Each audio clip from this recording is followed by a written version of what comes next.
Jesus. Praise the living Jesus.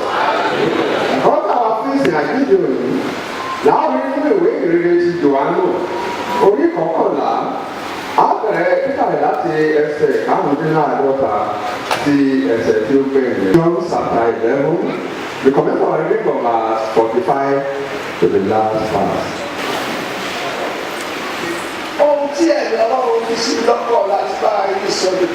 What the Spirit of God has laid in my heart to tell you today is whatever you and I might be passing through, don't let it think that is as a result of our sin, or maybe we are doing something that is not good. Let us always believe that God will definitely intervene.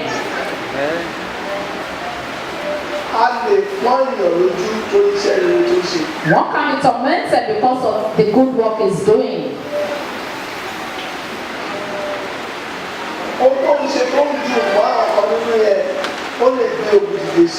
What you are doing that has been going down well with some people can even be a source of war for you. That's one of the lessons that we learned from Jesus. The lesson that we derive from Jesus is if one is too ambitious and eventually receives the help of the devil, his matter will always end up in sorrow. That was exactly what happened to Judas. That's the lesson that we derived on Good Friday. And I told you on Wednesday too, before that Friday. If one is too ambitious and if he's not careful, if the devil hijacks it, his journey will always end up in sorrow. Judas did not have the intention of killing Jesus. It was his ambition that he wanted fulfilled. And he received the help of the devil. The Bible said Jesus took a sword, he took it, and the devil entered into it, and he swallowed it. That was where it became so hardened. Even despite of the sermon, all the counseling that Jesus was counseling him, he didn't even listen. The attendant evil of the task he wanted to carry out, it was nothing to him.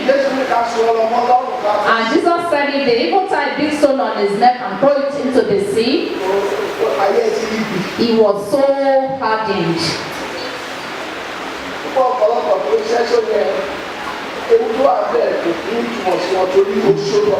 Most people that actually did rituals for them to be able to come rich, they never thought about the consequences because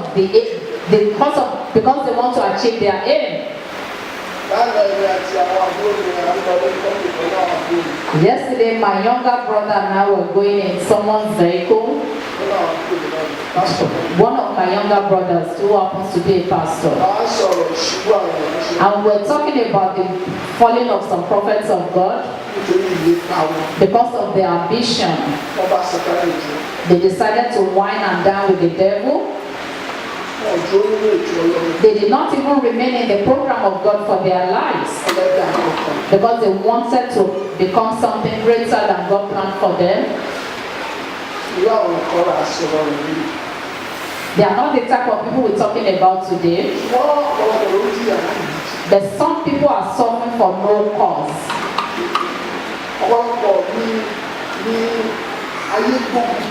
The war had waged war against some people, not because they have done evil or something wrong. One can even suffer because he has done something good. Some people have enemies not because they have bad attitude. It is actually the help that some people render that has been the source of their problem. God has laid it in my heart. All those that are suffering for no cause, that the war has waged war against them because of the good work they have done, the power of resurrection of Jesus Christ, amen, will make their enemies to end up in shame in Jesus' name. Caiaphas became ashamed. He was ashamed. He was rewarded with shame.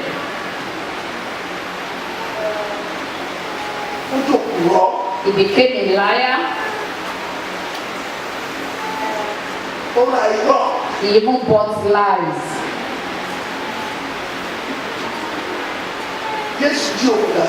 Jesus raised Lazarus from death. Did he not do good? And the Bible says those that came with him, and those that came to commiserate with Maria, those that were there and saw how the devil had dealt with them, and they saw the joy that Jesus had given them, those that were sympathizing with them, that their sympathy was turned to laughter, they were there. The Bible says they believed Jesus. They were so happy with the good work that he did. Sometimes some people might be happy about good things, and sometimes that good thing might even make some people to be annoyed.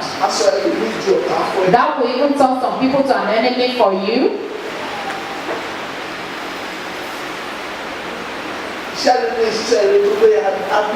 The good deed, the good step that you took will even be a source of provocation to them.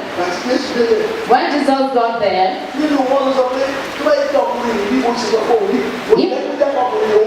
even some of them said it loudly that if this man was really close to Jesus as he claimed, he would not have allowed him to die. And Jesus took a step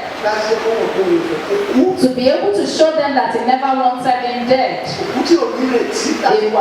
The corpse that had no hope at all. And Martha told Jesus, Lord, just let it be. It's been dead and it's decayed already.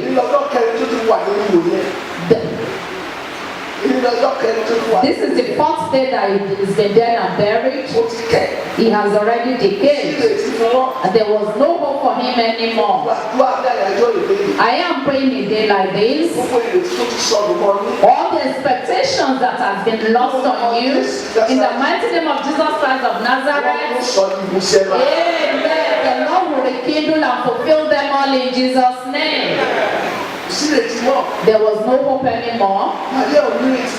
Mary and Martha had no hope anymore. And those who were there were devoid of hope. And Jesus restored their hope. It made a lot of them rejoice.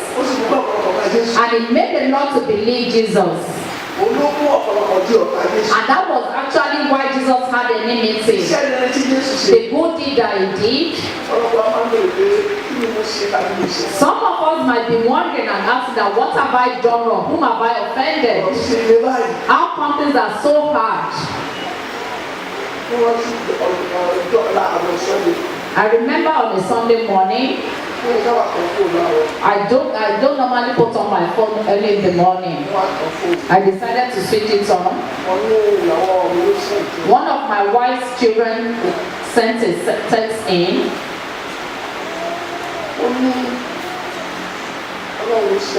She said, God has been so merciful with them. Well, if it's got to do with money, that I could even bear their witness, God has been so merciful with them.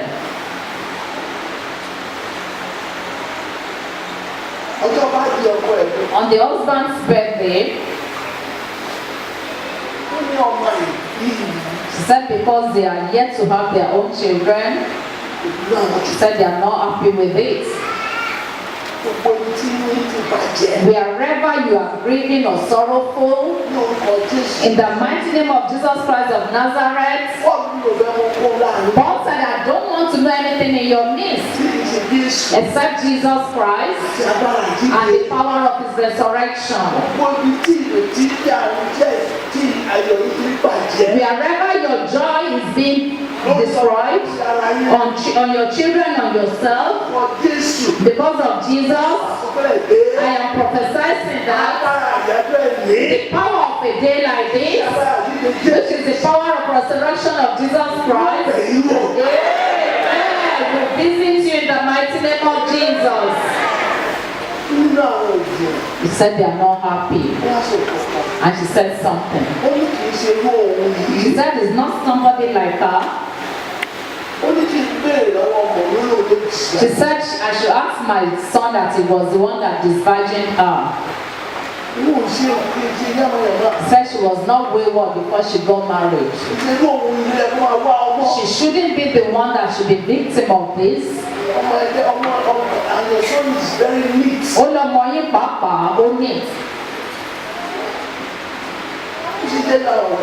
How come it is somebody like us that this should happen to?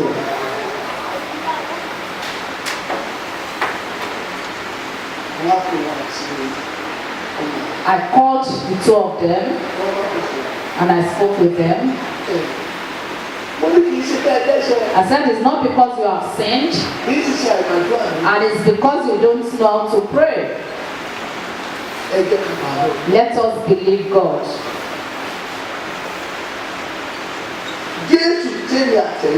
Jesus that you and I believed, he will have mercy on us. I know very soon, in the mighty name of Jesus, on those children, amen. I will prostrate and roll in the presence of God to give thanks. Oh, it's not as a consequence of your sin. It's not because you were wayward. After all, prostitutes normally give back. You better go to Alice Street. Atapapa. Go to Valley Street, Atapapa. Even Mulatto will be running in and out of Ashero's house.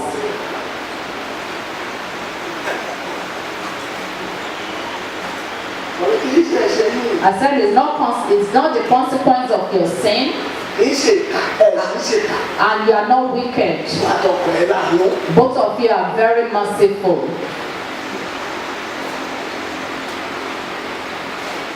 I said I am not regretting because we have married you, but I believe God on you, that sooner that I think I will roll in the presence of God. I don't know the situation that you are today, that you are thinking that why me?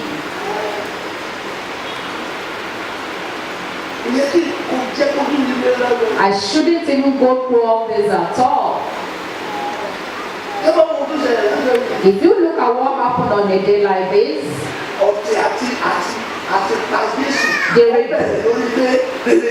the rebellion and aspiration to kill Jesus actually started on his good deed. He did a good work that day. That was the work that brought joy, laughter, and hope to some people. God had already spoken to me about this. I'm trying to recall if I had told you. I just found myself at Fountain in the midst of murderers. I was there and I saw all of them. The president said I should come. Those that have just been locked up should come. I stood and I looked at him.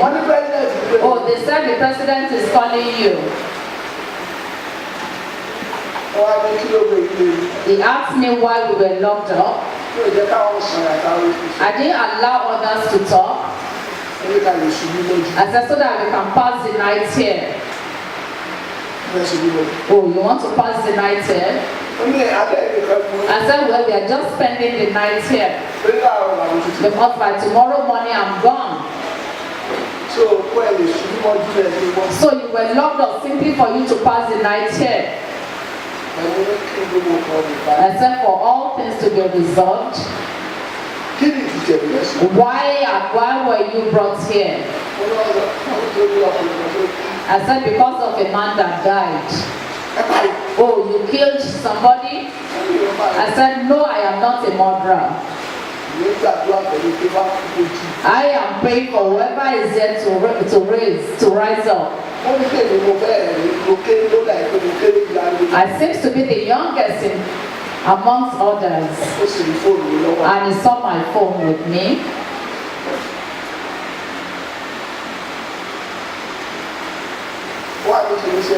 And he asked me, what's your profession? I said, I'm a pastor. He said, well, we told others, we've gotten somebody that will lead the prayer tonight. And he told them to create a space for me. He told me to sit down and relax. I said, what about my people? He beckoned on others so that they should sit down and relax. And where I slept, where I was sleeping, that spirit told me that you must not even venture to ask the reason why you were locked up. And you must not even think about it, that why should it be you? If not you, who else would it have been?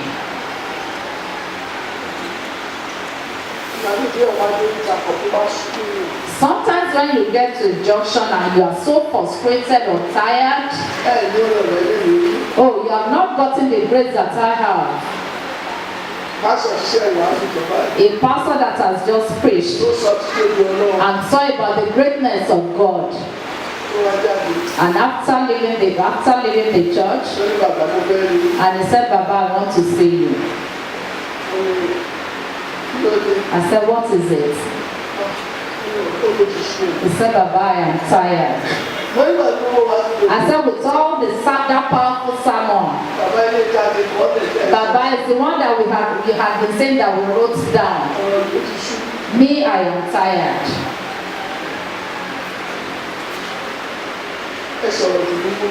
Speak a word of comfort for me.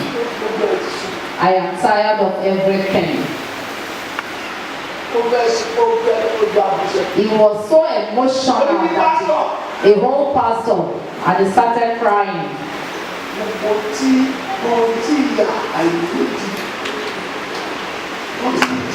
Where you have been suffering for no cause, that you haven't got an answer or solution to, in the mighty name of Jesus Christ of Nazareth, the power of resurrection of the Lord the Savior, will intervene into your case in Jesus' name. And if some people sit down when they are all alone by themselves, amen, the devil will never visit you in Jesus' name. Amen.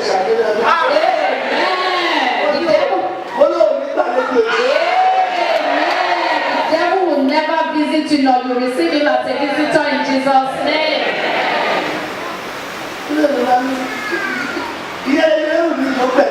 And that is why you normally see people that they commit suicide.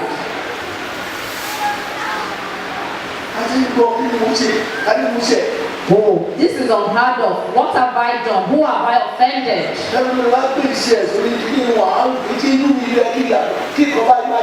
By the time some people examine themselves, they'll be wondering, why should I be the victim of this problem?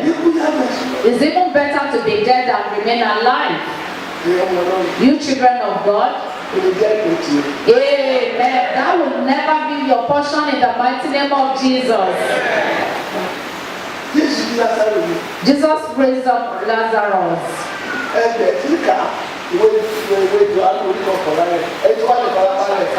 kó farabalẹ̀ kàkà mọ tó ṣẹlẹ̀ lẹ́yìn. The book of John chapter 11 kì í ti pẹ̀lú tó ti àwùjọ tó dẹ́ṣẹ̀ o. is not all people that are suffering that is consequence of their sin. Ọlọ́run ò lọ́wọ́ sí àtúnjẹ o. God will not ordinarily allow it. Ọlọ́run ò lọ́wọ́ sí God has no hand in it. Iṣẹ́ tó ṣe ẹ̀yìn Ọlọ́run ò lọ́wọ́ sí. That poverty that you found yourself in, God has no hand in it. James said, whoever is being tried should not attribute it to God. The God that I know that I serve does not tempt one with evil. Enough of your thoughts. After today's service, amen. The Lord will make a way of solution out for you in Jesus' name. Paul said, I have not come to you with psychology of man or knowledge of man, but I come to you with the power of God that can always make things amend in your life. If it's got to do with knowledge, there's no end to learning. But the power of God, that which is the gospel, that's what we are sent to deliver to you. In the mighty name of Jesus, all the ways of solutions that are blocked in your life, that you've been proclaiming yourself guilty, the Lord will intervene in the mighty name of Jesus.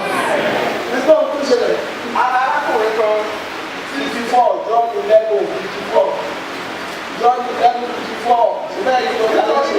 Yes. 54. Yes. 45. Sorry. 45. Nítorí náà, Yes. ní ọ̀pọ̀ àwọn Júù Torí náà ọ̀pọ̀ àwọn Júù ṣe kí ni tó wá sọ́dọ̀ Màríà tí wọ́n rí ohun tí ó ṣe, wọ́n gbà á gbọ́. wọ́n ṣe kí ni o. Wọ́n gbà á gbọ́.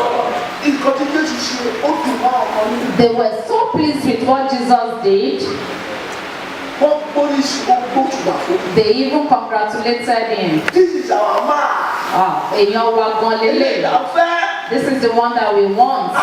Ilé ìwà rẹ̀ ní òsì gan. Oh, he has always been there. They applauded Jesus Wọ́n sì gbàgbọ́. and they believed on him.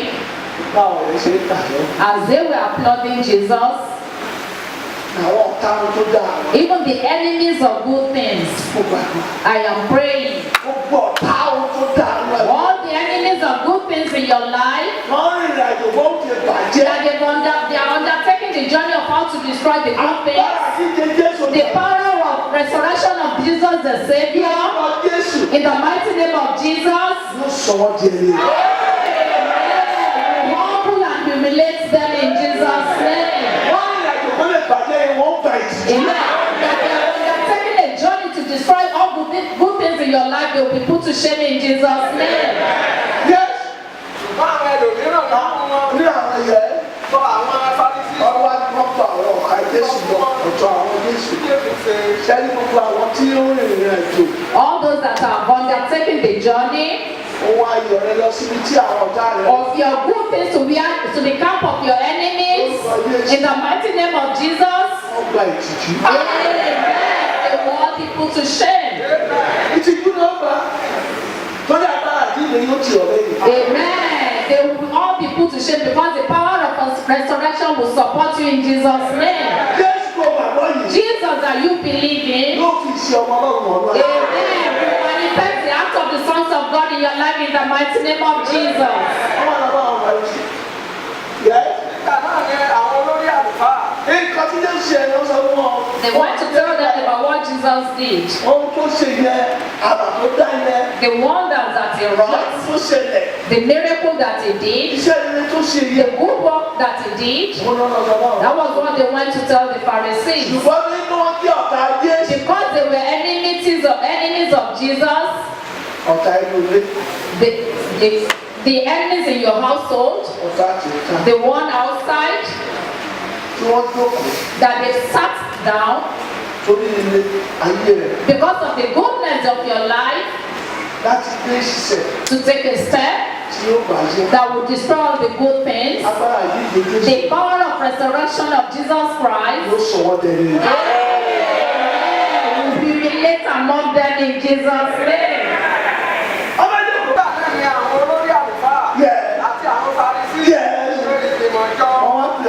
ìgbìmọ̀jọ́. wọ́n sì ti pé Wọ́n tún fi farabalẹ̀ wọ́n pè ìgbìmọ̀jọ́.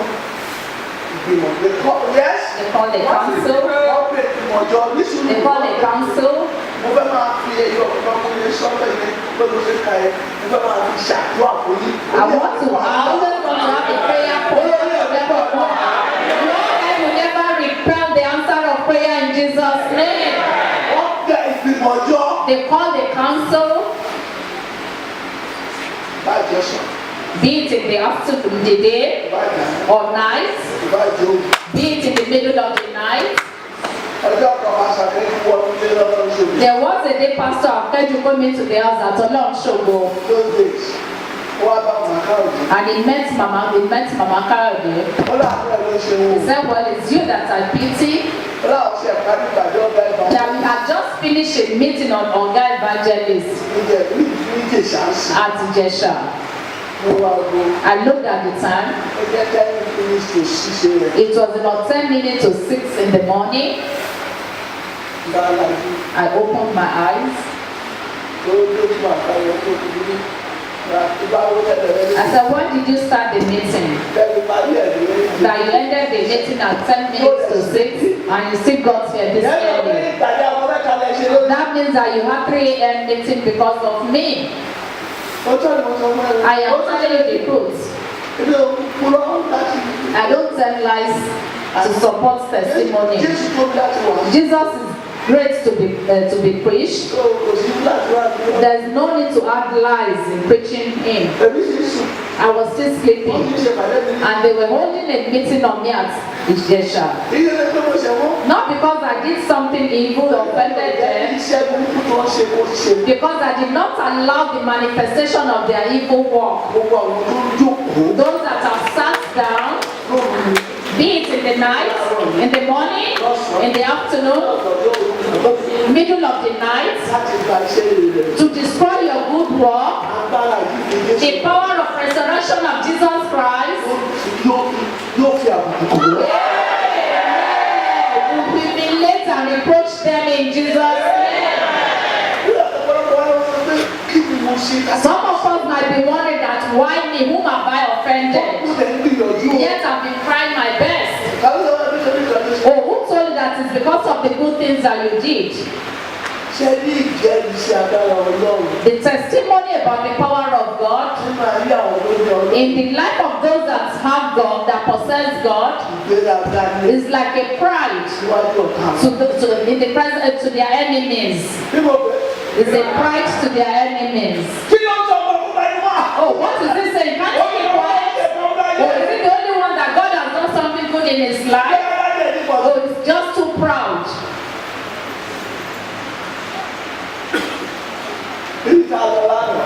Where we went to yesterday, where my elder sister did a 70th service, I look at all the pastors there.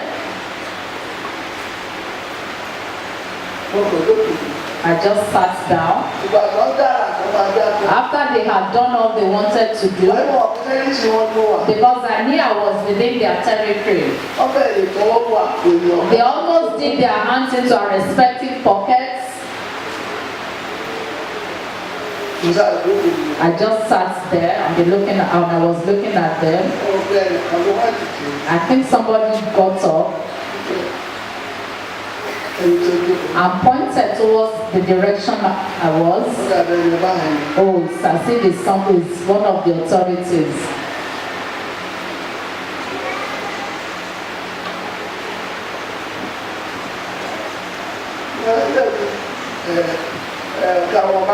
The most senior pastor there,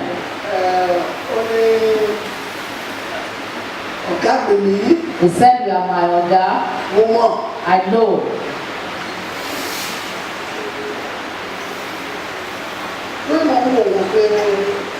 I was just wondering the kind of nonsense that they were doing. What's your business? The money I will give my elder sister. What business have you got to do with it?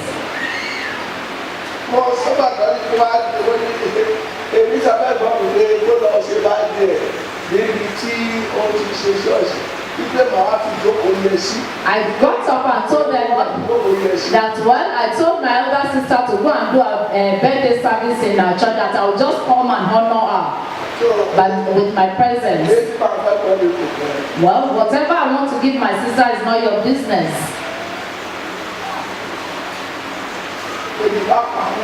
Even if she's dying of hunger, that's my cup of tea. He wanted to know how much I wanted to know other. Maybe she's been thinking about the tax that she will pay.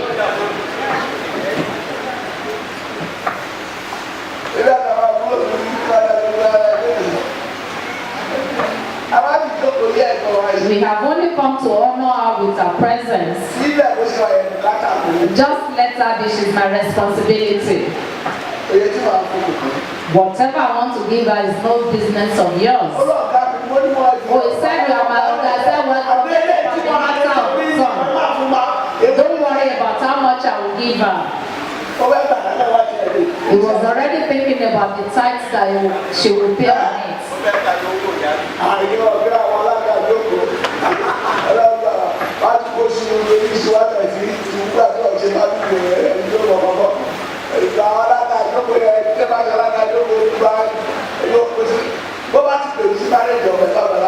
If you want me to come for your children's marriage, please don't invite this either stand up or sit down MC. Look for one of your family members that is eloquent.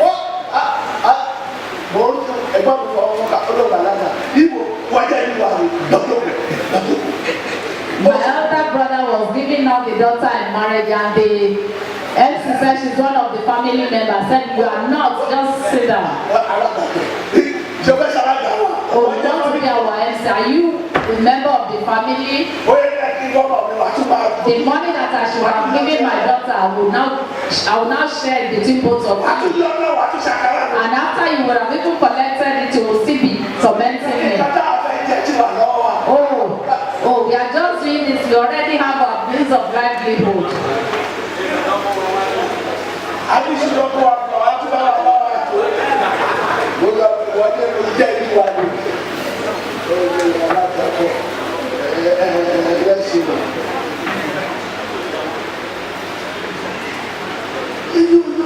You are not suffering.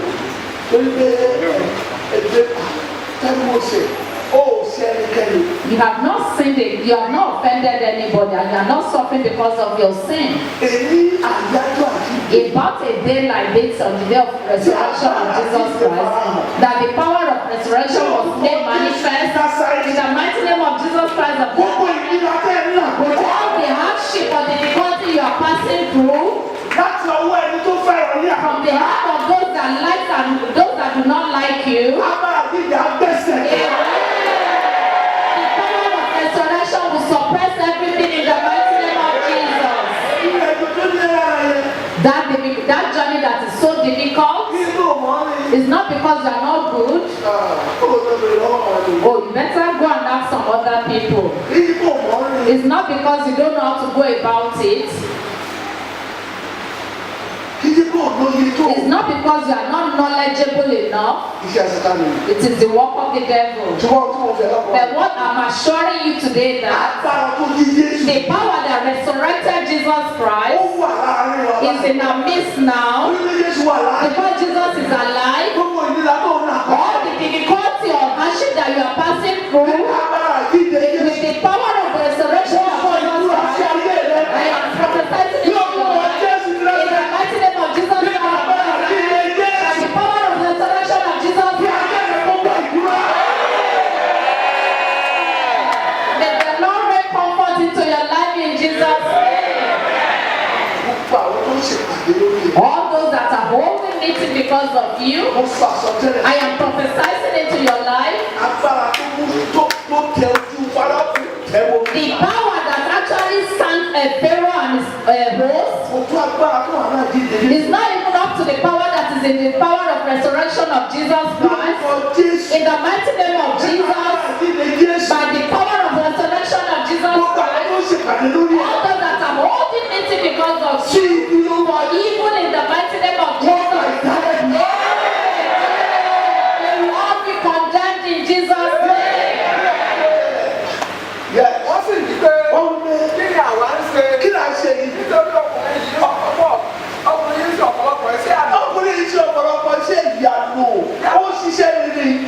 yes. Tí àwọn bá dọ̀wọ́ rẹ̀ bẹ́ẹ̀. Tá a bá jẹ́ kó máa ráyè sí rere Gbogbo yìí. ènìyàn ni yóò gbà á gbọ́. Ẹlòmíì ìyà tó ń jẹ ní pé kó wọ́n máa ráyè kò sí náà. Some are suffering so that they will not be able to progress. Nínú ìṣẹ̀dá tó lọ bí. In the nature that God has created you, Ọ̀tá pè ní destiny ẹ̀kọ́. what we call destinies Ó tóbi púpọ̀. is so great, Òun náà ká yọ lẹ́nu. and that's what the enemy is after. Àwọn tó yọ destiny àyè. All those that are after the destinies of your life, Tó yọ destiny àwọn ọmọ rẹ̀. that are disturbing, that are after the destinies of your children, Náà jẹ́ kó rí pé wọ́n lò. that they will not allow them to get their destinies to use. Mo sọ tẹ́lẹ̀. I am prophesying Lórúkọ Jésù. in the mighty name of Jesus, Ọba tó jí dìde. the king that rose up, Tí a bá àjílẹ̀ yẹn lọ sí that the power of resurrection is still there. Tí Pọ́ọ̀lù kéde rẹ̀ pé. Paul was proclaiming Ó that, fẹ́ máa mọ̀ that ní. that's what I want to know. Ní orúkọ Jésù In yìí. the mighty name of this Jesus, Gbogbo àwọn tí yọ ìgbé ọmọ rẹ̀ àti ìwọ́gbọ́n lẹ́nu. all those that are troubling your destiny as well as that of your children, Wọ́n tẹ̀lé. they will all be condemned in Jesus' name.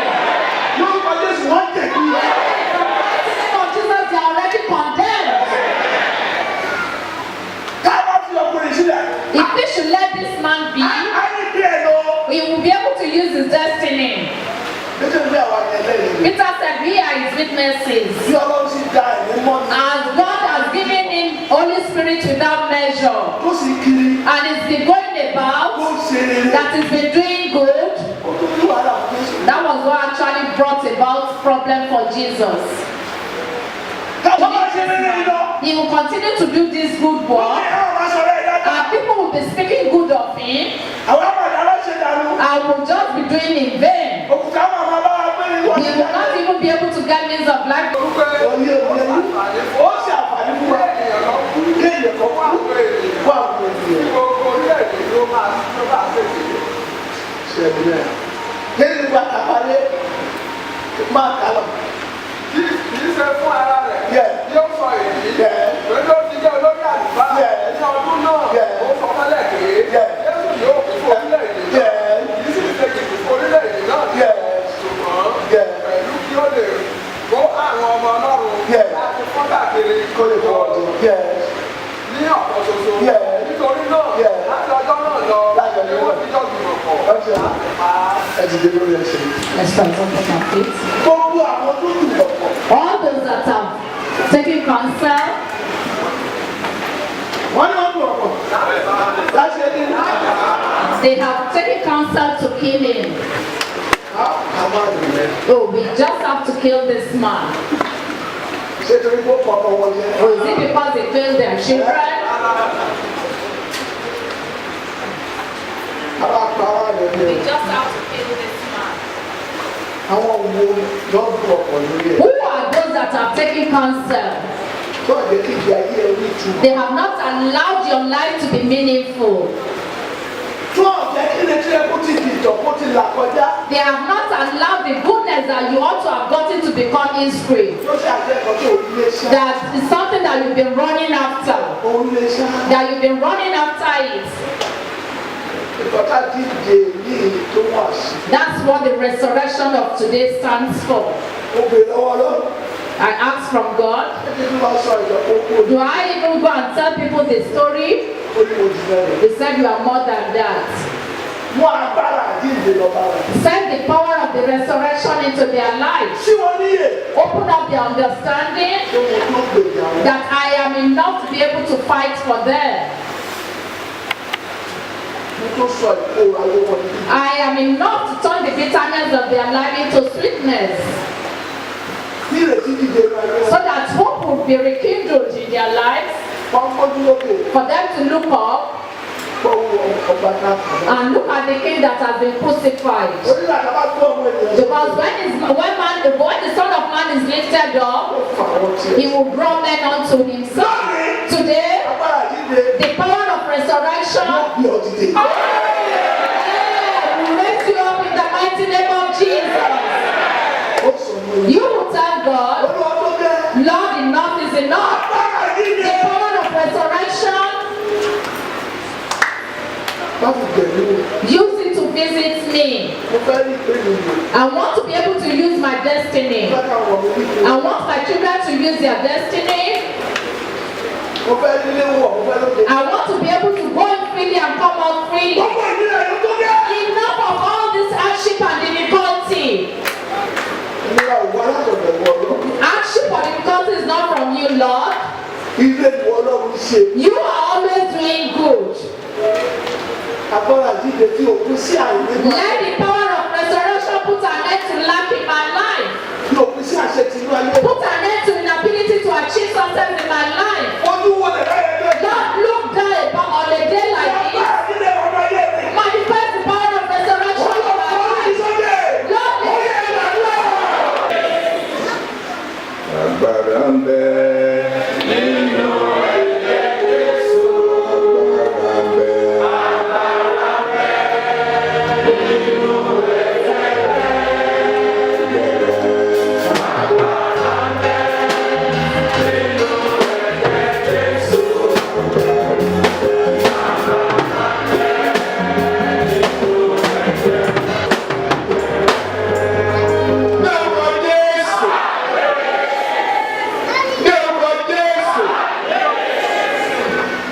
Adúpẹ́ ó tún yọ sí wa lónìí lọ́nà ọ̀tọ̀.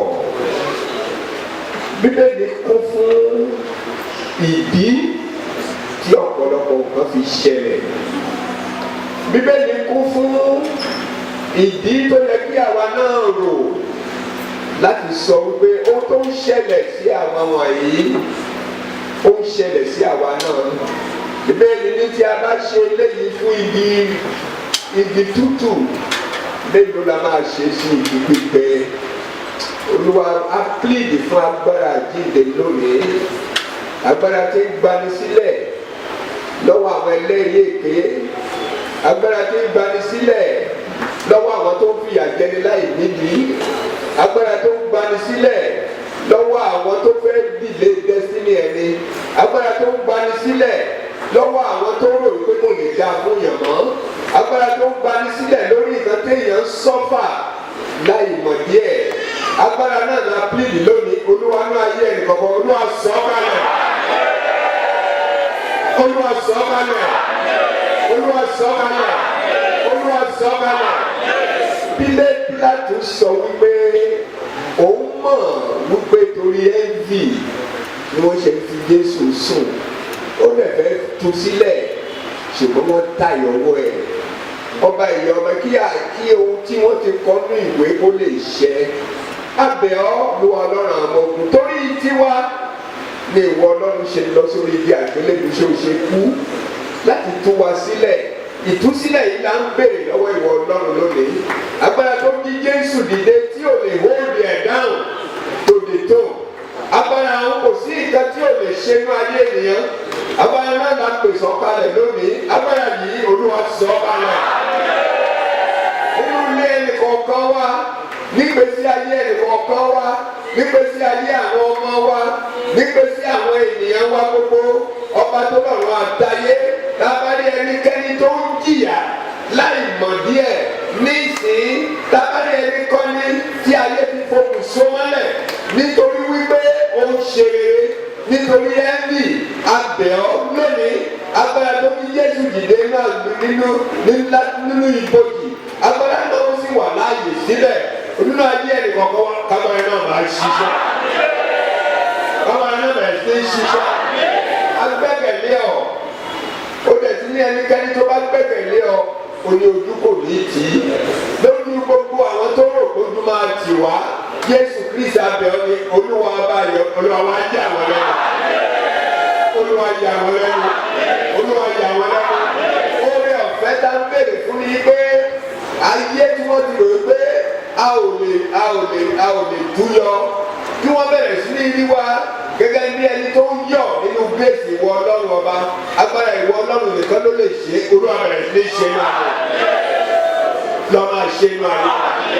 À ń jáde báyìí pẹ̀lú ìrètí wípé à ń lọ pẹ̀lú agbára àjíǹde láti tẹ ìṣù mọ́lẹ̀ à ń lọ lórúkọ Ọlọ́run Ísírẹ́lì láti ṣẹ́gun èṣù àtàìsàn.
Torí ẹnikẹ́ni tó bá gbógun ti aṣẹ́gun ó máa gbógun náà lọ ni.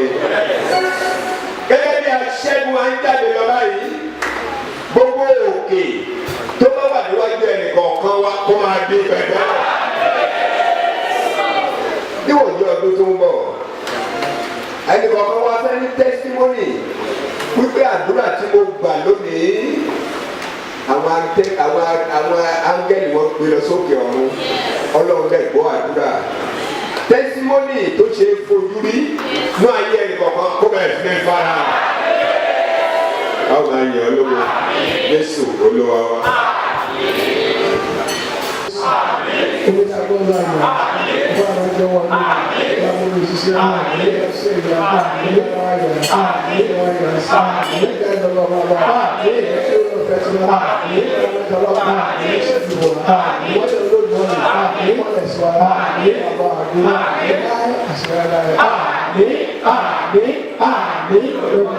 Amen.